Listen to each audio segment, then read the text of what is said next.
Bill Morrison was born in Chicago in 1965. He makes films that reframe long-forgotten moving images as part of a collective mythology. His work has been recognized with the Alpert Award, Creative Capital Foundation for Contemporary Art, and a Guggenheim Fellowship. Morrison had a mid-career retrospective at MoMA in 2014. His found footage opus, DECASIA, made in 2002, with music by Michael Gordon, was the first film of the 21st century to be selected to the Library of Congress's National Film Registry.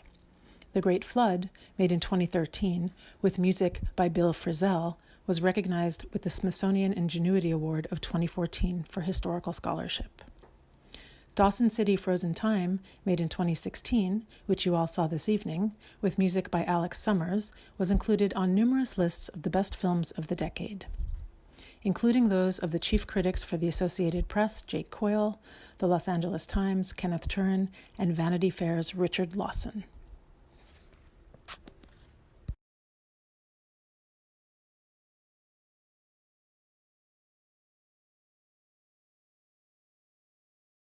Thanks so much to Bill Morrison for coming today to speak to us for our Remaking the Real series here at the Brown Arts Initiative. Ordinarily, we would be doing this in person, but these are challenging times, which actually in some ways are giving us an opportunity to share different spaces and places that our public audience may not have been able to see in the theater at the Granoff. One space in particular is the film vault here that I am in the Department of Modern Culture and Media. We've got a fairly large 16mm film collection and some 35. Our guest today, Bill Morrison, is a filmmaker who works primarily with 35mm film. So he's working in a larger gauge, often with older films than what we have in our collection.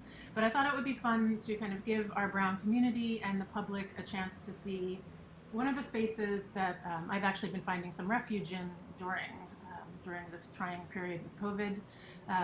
We haven't really been able to work on campus, but since I work alone in my film vault, and Bill will start to share some stories about some of the archivists that he's worked with as well as we move into the conversation, I wanted to give you an idea of what this space sort of looks like. I've got my little white coat on.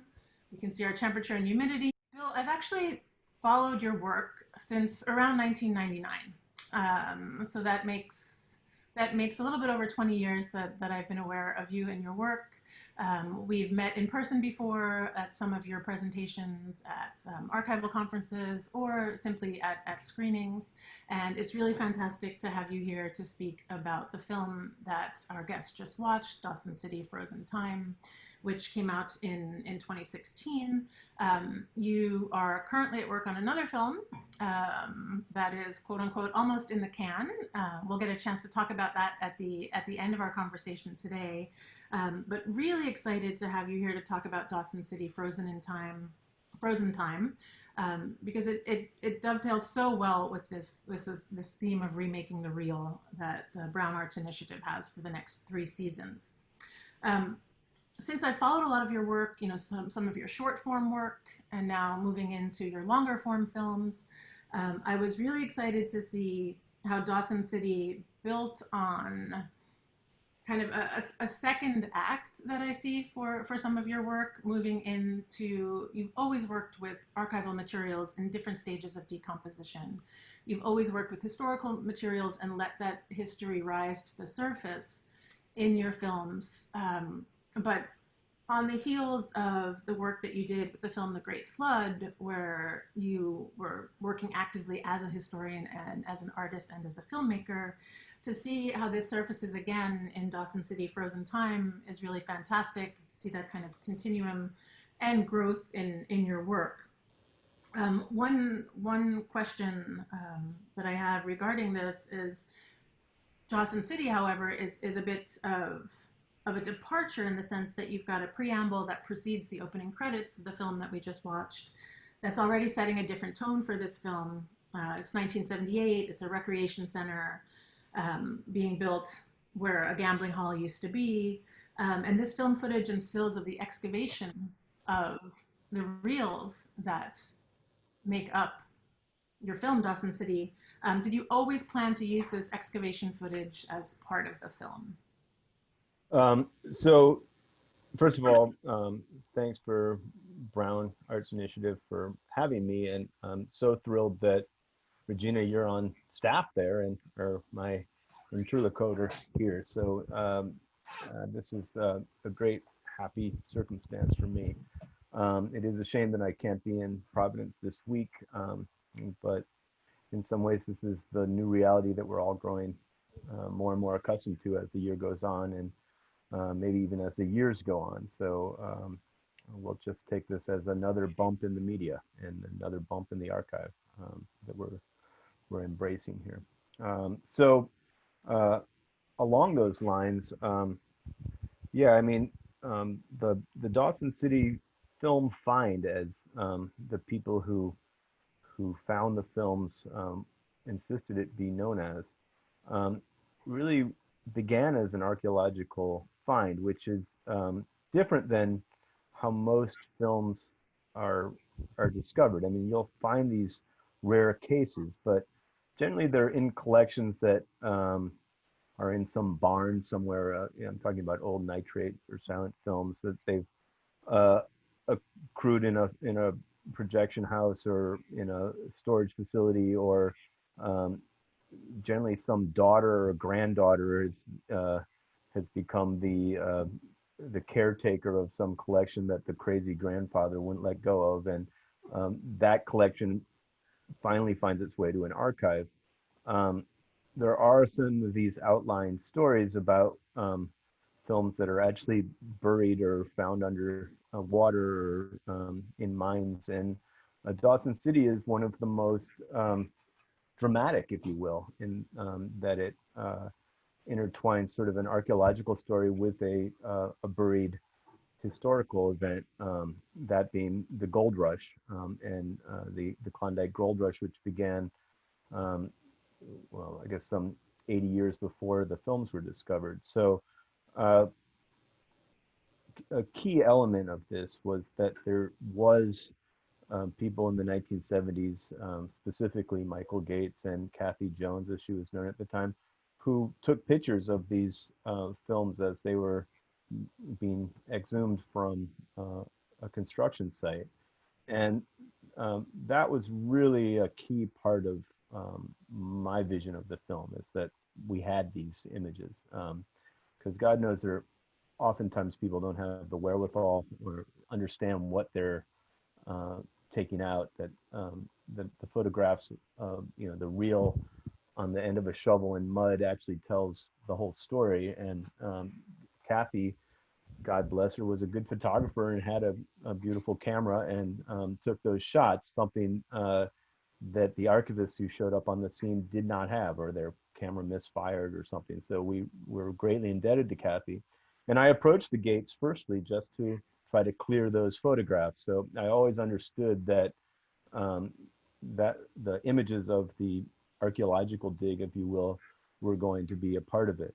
Now, what you see of the backhoe and the actual moving images of a construction dig are you know pieced together from existing archival footage from the 70s and early 80s of construction sites, and have been made to look like uh, what I'm talking about contemporaneously, but in fact, they are not people related to that dig at all.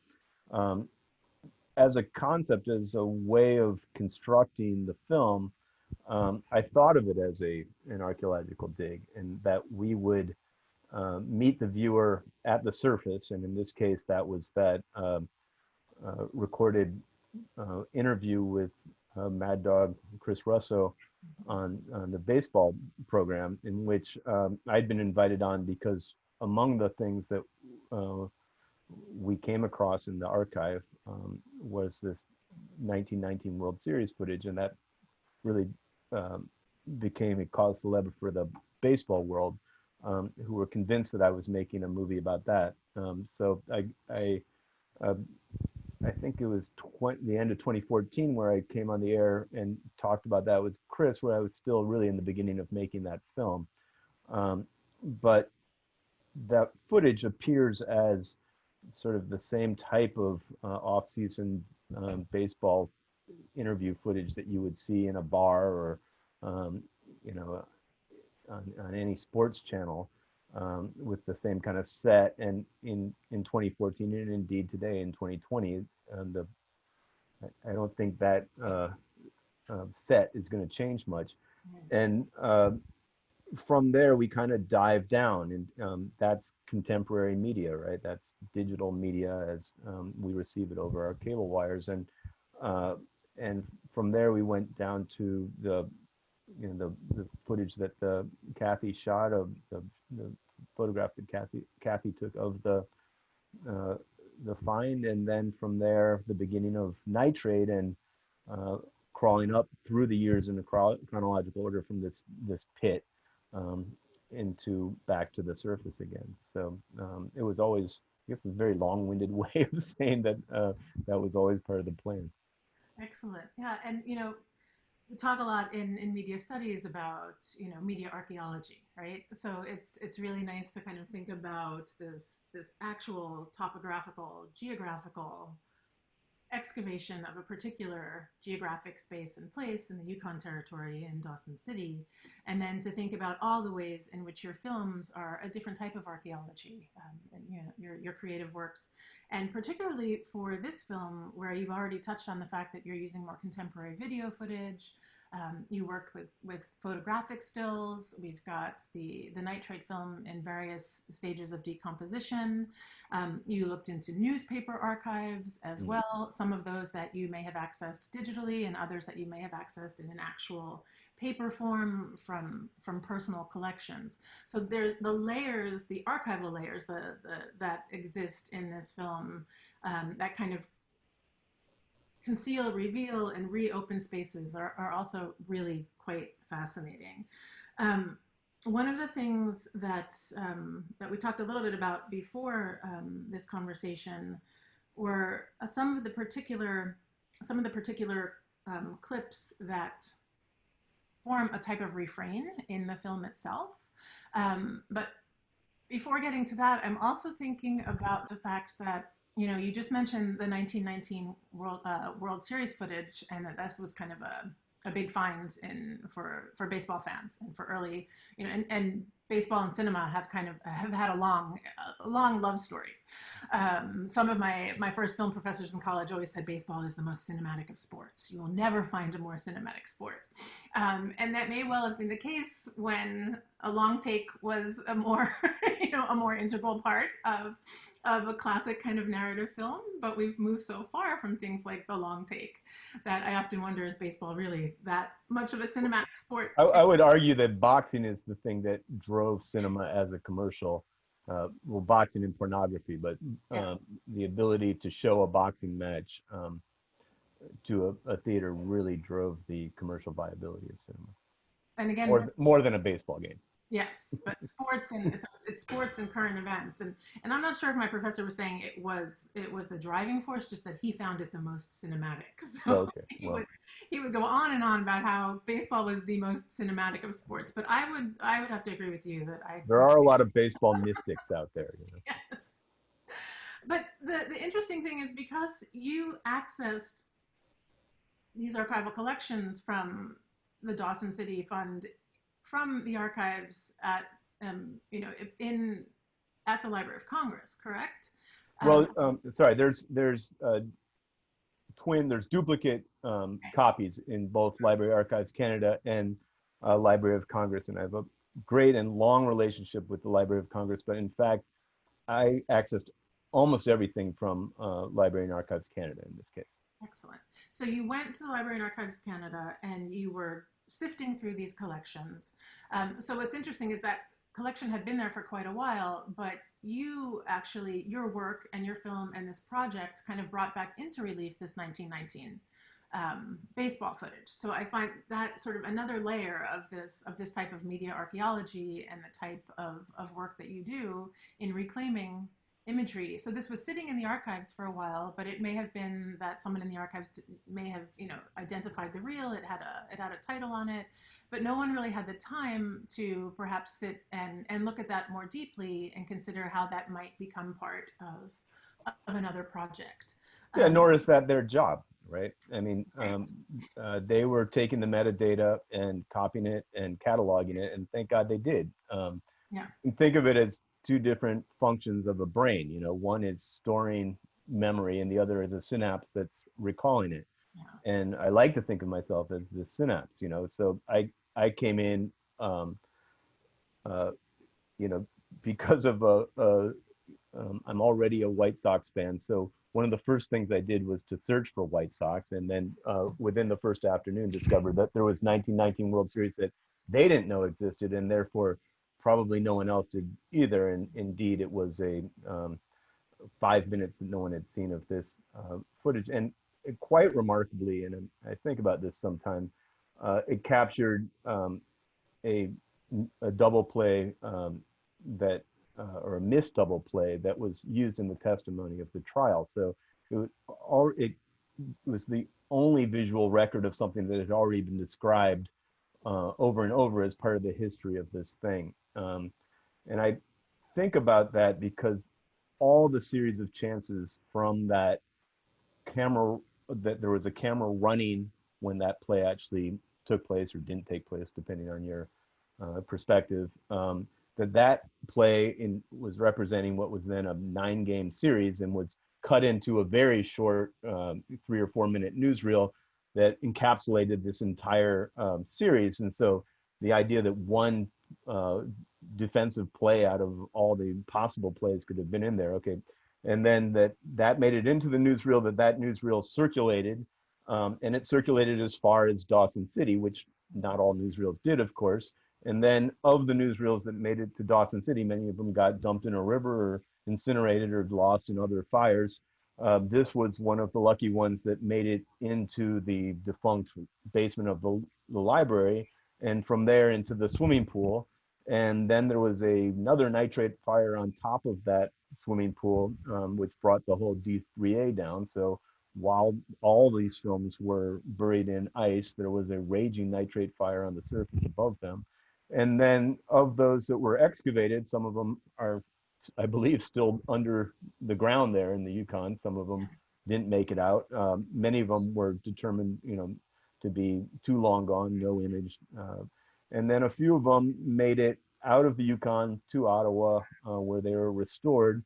And one of them was this shot of the World Series, which then sat in the archive in Canada for another 40 years before I came along and said, hey, that's the Black Sox series. So you think of all the possible moments where that one play could have been lost to history. It's kind of mind boggling. So I dwell on that shot a lot because I think of it as this sort of through line to all the, and it can be said for any of the shots that are in the collection, but that one has sort of a different relationship to chance. Right, especially because it was an actual event, so an actuality versus a narrative feature or short that was made purely for entertainment. Of course, sports are entertaining, but we're working with a piece of actuality footage. So in these ways that you're an accidental archivist, but in no ways are you an accidental filmmaker, right? So you're a very purposeful and filmmaker who has as you said, the synapse that's connecting between the material and what comes out of that material. So a very purposeful filmmaker and a very purposeful historian, which is it's a sort of fantastic combination of events that allow that to happen. And again, as you were saying, really important to understand that while this material sits in an archive for so many years, it does take the work of somebody who's interested, has that time, has that space, has that ability to see the material in a different way, to make it rise to the surface for a new audience, which is a remarkable quality of all of your work.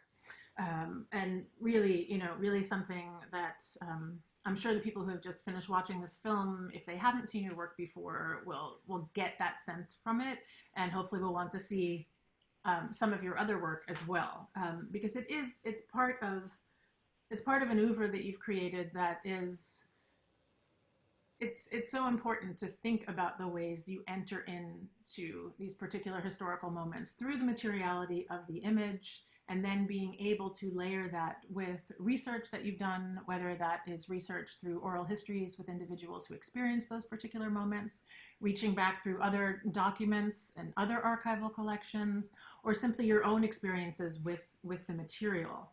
And Could I just interject there for a second, Regina? Because I think that you do touch on something that's important there.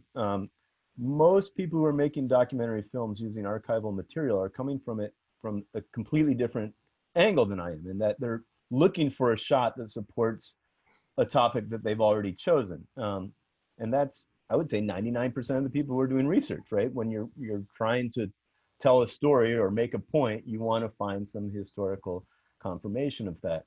And it is because the materiality that brought me to a given collection, these set of films, are all decayed, or they all show water damage, or they were all buried under the permafrost, or they were found at the bottom of the ocean. They already have some reason that it's marked them as that I'm interested in them.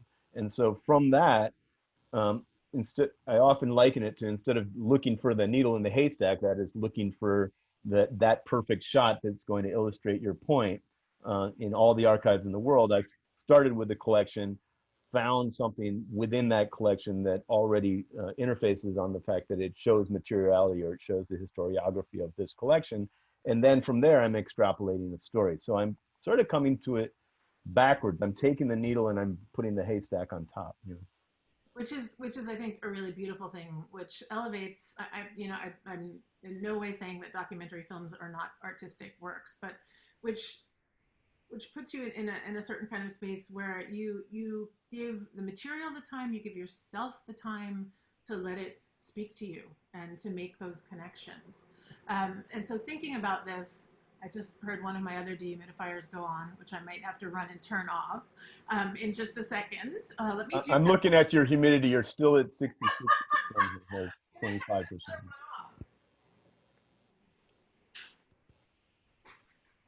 See, it's almost live. It's almost live. But thinking about how, you give the material that time, you let it breathe. It's an organic, when particularly, you're dealing with nitrocellulose film a lot of the time. You're letting that material breathe. It's had many stages of You got to let it breathe, or else it'll explode, you know. yes, and then you breathe new life into it. And this really hit me. There are two particular clips in Dawson City where this really kind of hits me, as we see around 20 minutes into the film, where you're using stills from the photographer from Haig's collection, which you identify, in the titles as we're watching that on film. And we see some of the First Nations people. We see Chief Isaacs and some of the First Nations people of the Yukon Territory. Without hitting us over the head, you are automatically, and kind of just organically, I guess maybe automatically is not the right word. I think organically addressing this displacement of First Nations people from the time of the gold rush, and potentially even prior to that. And it works its way quietly but purposefully again into the film, and then that thread comes back again as we see images of Chief Isaacs at a different stage and age of his life. And I find that a really beautiful tribute to the space and to the place. And I'm just sort of thinking about how, was that something that came to you, that Yeah, thanks. The ideal, of course, there was displacing indigenous people, and also that had been the way that people had lived there for thousands of years uninterrupted, that this wasn't a permanent town, that it was a seasonal camp. It was that actually was placed across the river from where Dawson City eventually grew up. And that for millennia, people had used this place as a hunting spot, a place to clean and dry animals, and for fish. And so I think of this as something of an origin story or a creation story.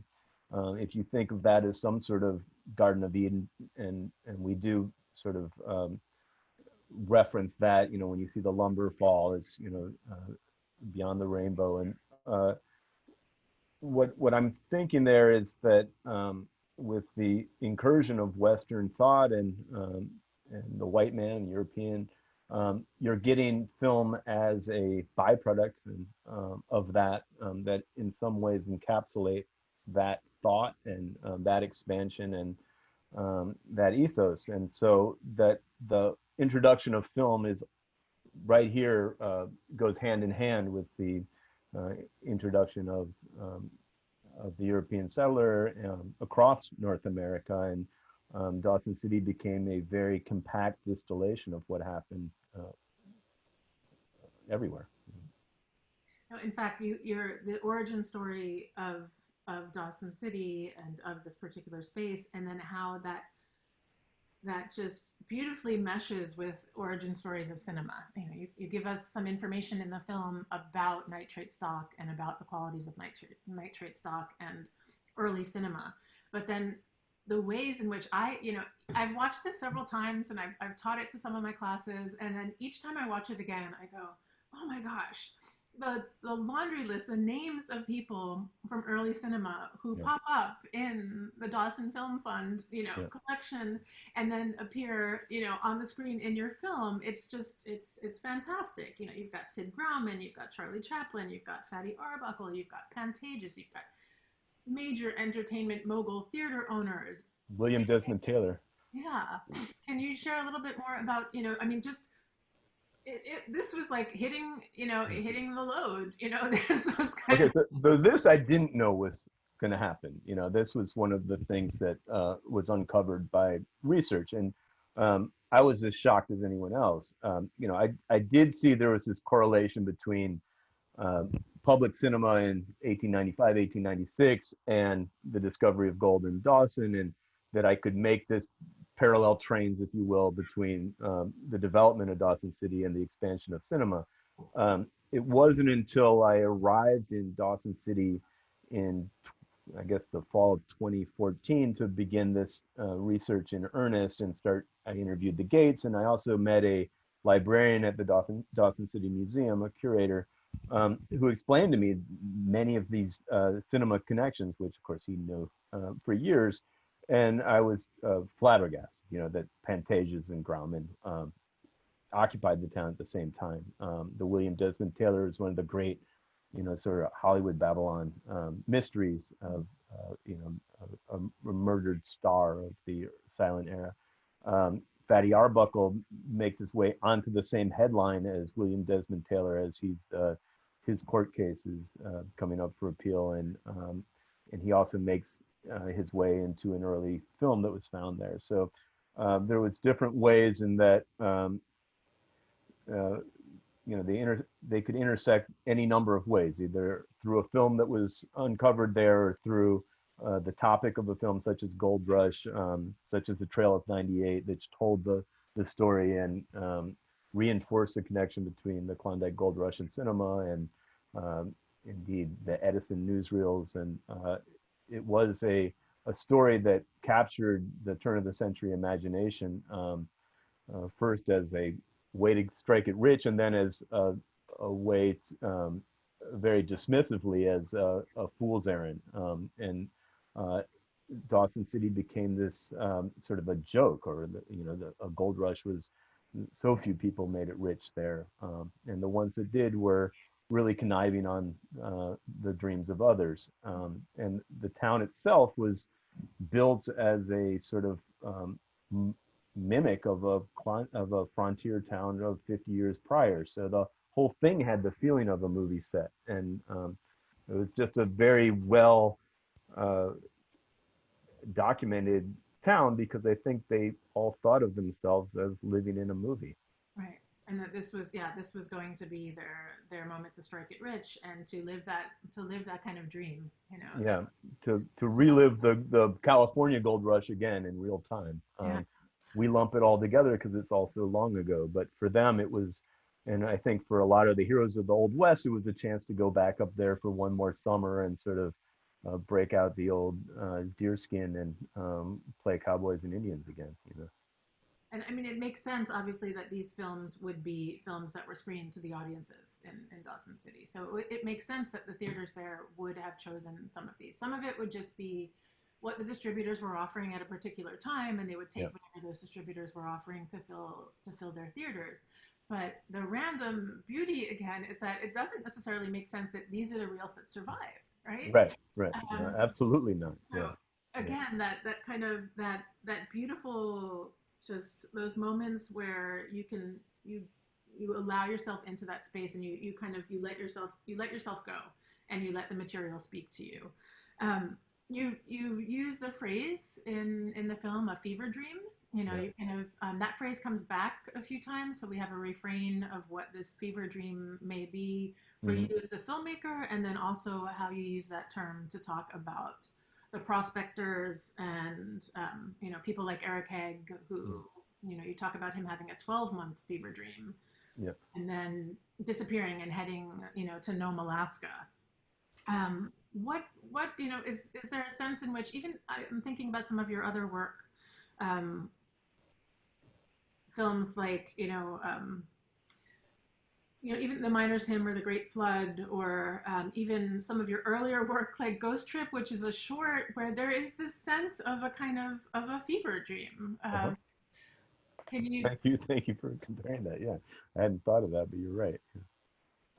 Well, I mean, I think cinema is a fever dream, right? I mean, it's a suspension of disbelief, and we allow ourselves to be taken, and the degree to which a film is successful is really the degree to which we surrender to it, and um, mark our place in it as a active participant. So you know, I think there is some of that, there's a transporting um, quality, and that's certainly what brought me from painting into film, is that I felt like I could take a trip with my viewer, and in a certain way that could be a transformative trip. And in this case, Fever Dream was, I think, given the fact that we talk about gold fever, or this thing that gripped the population, it could have been an alternative title even for the film. But it was something of a dream. It was an illusion. It was a dream that people had, that they could go there and change their life. But as the City of Gold, the mid-century short about the gold rush, makes the point that rich or not, these people lived the experience of the adventure, and that became the thing that defined their lives and what they could remember. Um, and in the same way that we look at how there's these sedimentary levels of media that we were talking about earlier, uh, the glass plate negatives of Eric Haig, and the what are now saved as paper prints, the Edison, and then the nitrate stock that was preserved and exhumed from Dawson City, and the 16 millimeter amateur film, and City of Gold being a beautiful 35 millimeter acetate print from National Film Board, uh, and then on into the degraded media of more contemporary society, the VHS or the bad DV recording, of the AMIA conference, or that as we get closer and closer to contemporary resolution, the quality of the image actually degrades, and so that cinema is defined as a fever dream. It's a dream that, in some ways, is concluding in 1978, even though we still have physical media for another 20 or 30 years. From our perspective, we can see the whole arc of cinema as a fever dream. And this actually, I'm going to switch registers a little to speak about your, you know, your editing technique, your actual, the work that you actually do with the film. So thinking about in your process as a filmmaker, you know, sound is an integral and important part of all of your work, both music and ambient, you know, different types of ambient sounds and sound design. Um, the text plays a big part in Dawson City as well, sort of the intertitles or kind of refrain of an intertitle, or how we're learning some of this information without having to hear a voiceover narration. But going back a little bit to your work as a filmmaker. So when you first started shifting from painting and then moving into editing for film and making your own films, and even your earlier work like DECASIA, you copied from film to film, right? Oh yeah. Um, and did you cut on film Yeah. for something? But DECASIA was cut on film. Yeah. so you copied from the nitrate to, I'm assuming polyester, or maybe you copied to acetate. I can't remember because you were looking for a particular look and feel, and I know some of the labs that you worked with had recommended one kind of film stock over. Yeah, I think that was acetate back then. This would Okay. have been really late 20th century, Yeah. so Yeah, I mean the polyesters were starting to be used, but not as frequently, and they didn't give the same look. A lot of yeah. a lot of And I was cutting, uh, with a chop box, and it's yeah. very hard to cut polyester, so I'm sure I was cutting acetate. So you were cutting. You had your own bench, and so you Yeah, were cutting and putting that together, and just kind of yeah. moving. So I had a one-bedroom apartment on East 7th Street and on East Village in New York, and when you open that door, there was my flatbed. So and towards the end of that editing process, there was just rolls and trims, and people would open up the door and go, "Oh my God!" And so yeah, that was um, You were that's a getting your house. process that I guess I won't revisit. Thank God everything is now sort of automatically logged in our digital editing world. It makes accessing that missing 4 frames that you need that a non-issue. But yeah, so I worked in an optical house in the early 90s that was called Cynosure in Okay. the 639th Avenue building. And so I went back to them and 39th Avenue building is the film building, the right? Film Center building. Film Yeah. Center building. Yeah, Yeah. that everyone who came up through film in New York City knows that. Yeah, knows that building. And it was, yeah, still housing people doing video editing work even up through, as you said, through the 90s. Yeah. It was affectionately known as the Loser Building. But a lot of pretty amazing people came through that space. Yeah. A lot of excellent losers. Yeah. Yeah. Excellent losers. Yes. But at any rate, so my process was they wouldn't handle or that never made it to the optical original nitrate. We would have it copied at the lab or at the archive or at a chosen lab, and so then I would get a safety master, and from that would stretch print it to create a new negative. And so So when you say stretch print it for the audience, you mean you're sometimes you're messing with the timing, right? exactly, we're Yeah. duplicating frames in, Right. in, in the optical world. So for instance, for those of you who cut digitally and you are slowing your sequence down by 50%, what that means in film language is that you're doubling the number of frames so that you're passing the same number of different frames at 50% of the rate. So film was running at 24 frames a second, but then if you're transferring to a digital or a video medium, which is running at like 29 or 30, depending on what you're using, and then so there's even another translation that happens there from what you're doing to stretch in the actual film medium, and then shifting that to a video. Yeah, I mean, for the most part, we did stay within the 24 frames per second because we were going film to film. Right. With DECASIA, there were a couple shots where we went back to the original source, and that reel had simply, at least in how it was assessed in 2000 and 1999, was too far gone to Right. print. I don't know if the same technology that existed today existed back then, whether those reels would have maybe been salvageable. But at any rate, in some cases, we used a video master as the film out master. So what was the last film that of yours that you cut on film? I believe it was the High Water trilogy in 2005. Okay. So even Who by Water, which was, I remember, I think that might be the last time I saw one of your films with you there in person. Oh yeah. Well, that was 2007. So that's, Oh, that's going back a ways. But okay. even Who by Water, you did, you cut on. Were you not at the EMEA in New Orleans? I was, but I wasn't at that particular Screening. Okay. screening. Yeah. Okay. Yeah. Gotcha. So, yes. So Um, that's going back. I think yes. Who by Water was 2007 or something. So. Mhm. So that was that sort of, that kind of marks a bit of a shift to working with the digital tools. Yeah. Though I would love to go back to those that source material and construct that as a film, Was there provided all. anything for Dawson City that you had reprinted on film, or did you just do everything straight scans from film to digital for materials that you wanted to use?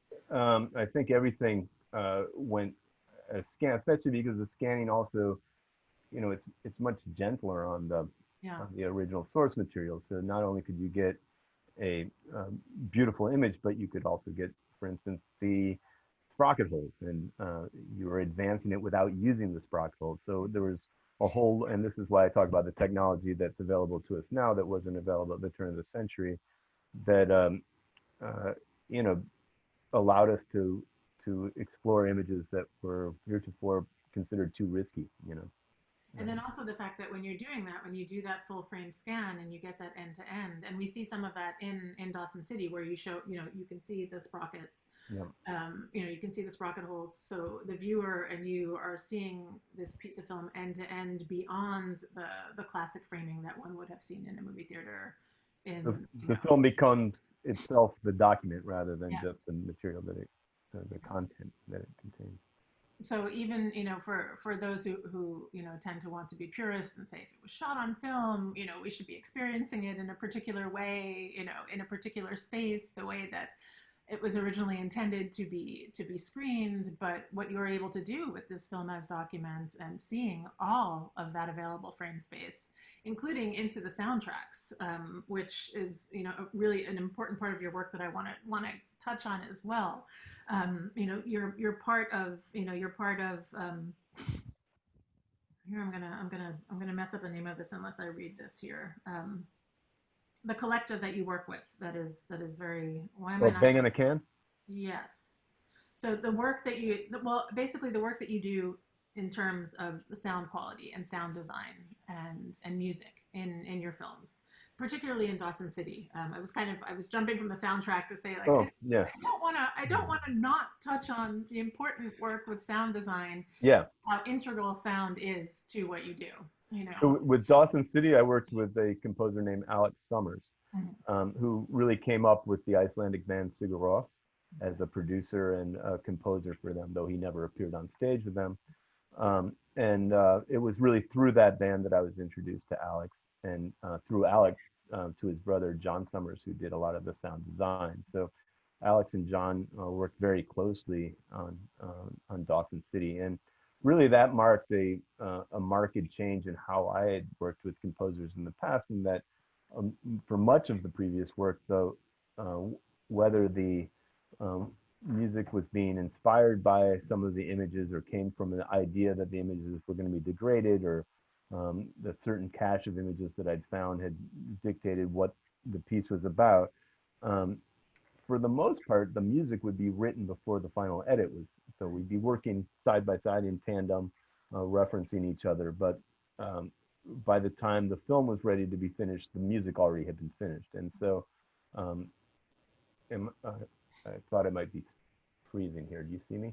I still see you. You did go for a minute, but you're back.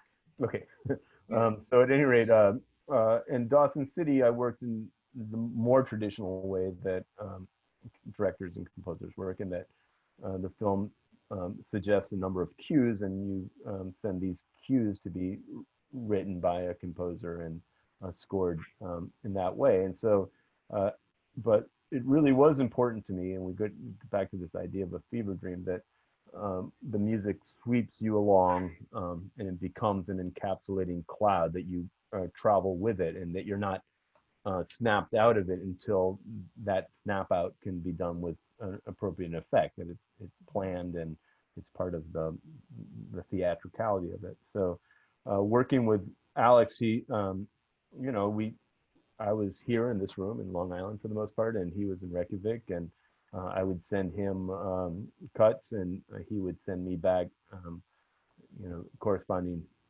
sound cues, and then we would construct it back and forth and that with my notes attached. Um, I think that's pretty common for most Yeah. people. I was really lucky in that he got the film and created something quite extraordinary that summer, and I think he really devoted himself to just working on that piece for a number of months.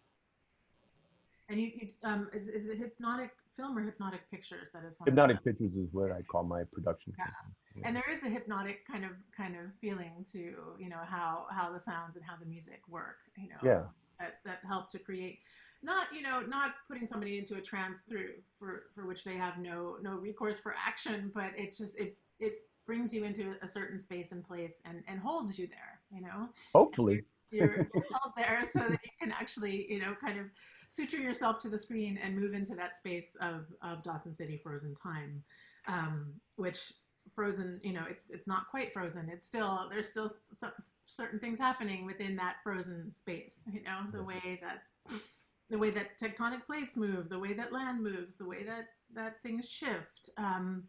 And also thinking about, I think a really important thing, with as your films have moved from shorter, more experimental, or this kind of, complete immersion into just the image as the layers of history that you are opening up for your viewers, shift and change and become part of these actual historical moments, um, and acts, and then how that's layered in a film like Dawson City. You, instead of going with something like a voiceover narration, you have a few bits of the talking head in the beginning to kind of, give us that expository information about Michael Gates, and, and how this collection came to be cared for in Canada. But you make really effective use of titling. But there are times I noticed where, the size of the title, you have to kind of move in and out, to clearly, and I think that's actually really interesting because you're working so often with films in various states of decomposition, which tends to, it's easier to actually do this in a home viewing environment, kind of on a large screen television or even on a computer, to kind of move in and out and see some of that typeface more clearly, and then also to feel in a way as a viewer that you're organically moving in and out of these breathing pictures that you have, scrolling past us on screen. But I was wondering a little bit more about that type of visual design, kind of. Well, I've definitely learned that I need a larger font size moving forward. Um, there were But a it's lot of complaints fun about to the dig size in. of that font. But it is this way that you dig in, like you got to get in there. You got to. So I found ways to find that, part of the work, and, like, start going, oh, maybe he planned it that way. Well, I mean, it works in a projection situation. I think Yeah. if you have a small screen or if you're looking on your phone, it's really tough. No. Unless you still have good eyes, you know. But Yeah. I keep my font for everything like this, and people come by my computer screens and say, what the heck are you doing? I can't read anything. So for me, it's okay, but it does make you kind of want to really get into that space of, yeah. of the screen and of what's Well, going on there. yeah, I mean, that was educational for me because I also learned that people were trying to read the title and then trying to read the text and going back and forth. So in this film I recently wrapped, I left the identifying title up for the duration of the scene so that for those of you who are interested in what the source material that you're watching is, you can relax. You can know that it's there, and once you're done, you can either look at it or not, but that it remains as a constant, and that a constant is a way of, in fact, nullifying it. That if you know that it's going to be there, then you're more relaxed about it being there. Right. But I mean, one thing this was primarily was a story about silent film. So I wanted the experience of in some ways what the reader slash viewers experience of taking in information by reading, accruing a story through these titles. You know, that there's no way we could replicate what that experience was in Dawson City, but I've heard it recounted that you know, not everybody was a great reader, so that the entire audience would read a card out loud, um, and allowing the younger people who are still learning to read to finish reading it, and which I think is a beautiful. Yeah. It's a little off topic, but this is a beautiful idea of imagining what that was. I did want, you know, the idea that these films were disposable because they were silent. The reason why they were buried is because they didn't make commercial sense for anyone anymore once the talkies came in, and so I wanted that point in the to be made, and then that also to have a jolt when you see. You know, the former mayor of New York City show up and talk about talkies. That's the first time you've heard sync sound in a long time. And then maybe a half an hour later, when Michael Gates is examining the reels and you're brought back to the beginning of the story, you realize that you really haven't heard a narrator's voice for a good 2 hours or an hour and a half. So um, that that's a different relationship, and now you are, that spell is broken. That spell that was between you and the word and the image that happened internally in your head is now shared by everyone, um, and I wanted to play with that dynamic. Excellent. So, you mentioned a little bit about the next project that you're working on, and I see that we're kind of nearing our time limit here. So, I did Uh-huh. want to give you a chance also to speak about The Village Detective, Yeah. another film where you are exploring, albeit a smaller collection of film reels that were dredged up from another geographic location. Can you share a little bit more about The Village Detective that I think you said is going to be out maybe 2021 it will be? Yeah, we certainly hope it'll find a theater that will be open in 2021. That's our greatest concern right now, rather than finishing the film, which I'm feeling pretty good about. Um, I really want it to be seen on a big screen. That said, I did improve the font size for this film considerably. And the story begins just as I was wrapping up Dawson City. I got a email from a friend of mine, the late composer Johan Johansson, who was Icelandic by birth and was visiting Iceland. And on the news was this story of a collection of or some film reels that had shown up in a commercial fisherman's net 20 miles off the coast of Iceland. So that positions it at the bottom of the Atlantic Ocean and also in the middle of the Atlantic Ocean, exactly Wow. where the, the fault line between the two continental shelves takes place. So really the geological boundary between east and west, which I found compelling in and of itself. And then that the film that was found was a Russian film, not a particularly old Russian film, a film from 1969. Not a lost film. It's a film that's well known to Russians, and is played on television, you know, ad infinitum. Or it's not even a particularly good or good film. It's a story of a village detective in a small, presumably Siberian town, and he's charged with finding a missing accordion. Um, so I used this.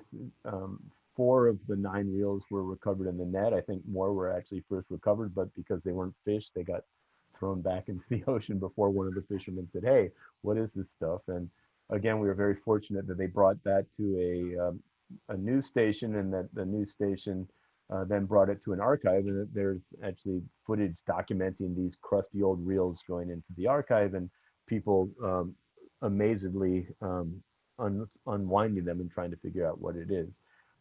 So again, it was the materiality of these crusty reels found at this, um, I don't know, precipitous spot in the middle of the ocean, the bottom of the middle of the ocean between east and west. And I was wondering what mysteries that might hold. It turned out that the star of the film had an enormously long career. as a Soviet era character actor, a guy named Mikhail Zharov, uh, essentially unknown to Westerners, but well known to Russians and Eastern Europeans of a certain age. I would say you would have to be older than 50 to know him. But then, like the FedEx delivery guy who came to my door and I wanted to just test, he had a Russian accent. So I said, "Have you heard of Mikhail Zarov?" Of course, Mikhail Zarov is a great actor, you know. So he had this cultural cachet of, he was a popular actor, and when he wasn't known as one of the great um, Soviet actors, but uh, he did have a large part in Ivan the Terrible, the Eisenstein film. And I think most Westerners would recognize him from that if they were familiar with that film. So his presence in this film suggested his entire filmography to me. So that became another direction that I could take, and working with our friends in the archive in Bologna, and also in some smaller archives in Toulouse, but primarily with Gosfilmofond in outside of Moscow. I had a chance to visit that for while I was showing Dawson City at a conference, and then um, grabbed some guys and some cameramen and went out there and interviewed Peter Bogrov, who's now the curator of Eastman House. So he was in his last month as fortunately as a curator there, and could give me sort of just off the top of his head a history of Mikhail Zharov, and using his incredible encyclopedic mind, I was able to sort of begin to delve into that filmography and how that kind of corresponded with a Soviet filmed history of the 20th century.